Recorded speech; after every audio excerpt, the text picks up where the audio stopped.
Janet Ryan changed buses 3 times to reach the neighborhood where her parents lived, each time swiping her ID through the monitor, depositing tokens, and using her family privilege card to pass out of one sector and into another. With each swipe of her ID, a camera took a picture of her and filed it in the Homeland Security computer that kept track of who traveled out of their neighborhoods and why. Janet got off the bus a couple of blocks from the park where she was to meet her parents. As she walked, she noticed that the air quality was better than usual. She had checked with the Weather Channel and found that they recommended a No. 3 Easy Breathe scarf to filter out the ever-present chemicals that permeated the air. Janet was surrounded by the daily messages on the news channels, the Weather Channel, and billboards proclaiming that the chemicals that were sent out into the atmosphere by the factories in the greatest country on the planet were a necessary part of doing business. Janet walked slowly, not wanting to breathe too deeply. Doing so might allow too many of the chemicals in the air to tax the scarf's filtration system, in which case she would inhale a dangerous level of the noxious air and get sick. As she approached the edge of the neighborhood park, Janet spotted her parents sitting on a bench. She waved in recognition, and they waved back. "Hi, Janny," said her father Jim as he hugged her.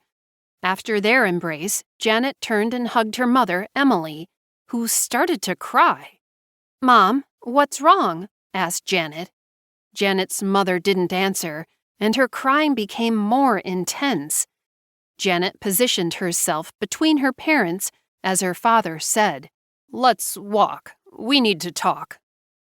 The Ryan family walked slowly into the park and down a path that took them away from the areas where people usually gathered. "I don't think the listening devices extend this far into the park. We've asked you to come here for your monthly visit instead of coming to the house because we want to make sure nobody overhears us," said Jim. "Why do you think anyone would hear us?" asked Janet. "Oh, this isn't newsworthy to anyone except us and Homeland Security. I turned 55 2 weeks ago. I got notice that I have to sell the business and move to an elderly home. Your mother can come with me, or she can move to a small apartment near the home," said Jim. "Oh my God, I thought that you were exempted from the elderly expectations. What happened?" asked Janet.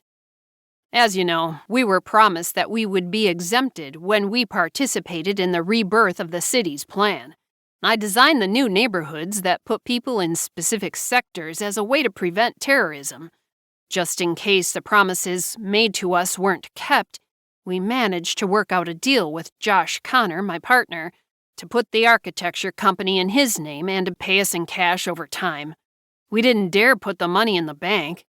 We hid it in the house and started looking for the group that was rumored to get people out of the country. We couldn't seek asylum until we reached the ages where Homeland Security could move us. We're now considered political refugees. I never knew that all those houses and apartments in all those neighborhoods would be used to restrict people the way they have. Families with a member who has been accused of committing a crime can't move out of the neighborhood. They can't send their children to college. People in working-class neighborhoods can't ever get out. Their children can't go to college and are only eligible for blue-collar jobs. It's almost like slavery. I wonder sometimes if I would have cooperated had I known the outcome. Then I think about the fact that I really didn't have a choice, even though certain privileges were dangled in front of my nose," said Jim. "Where will you go?" asked Janet. "We can't tell you that. You'll be under suspicion the minute they figure out that we are gone. Right now, we have people driving by the house all hours of the day and night checking on us." "If you're being watched so closely, how can you get away?"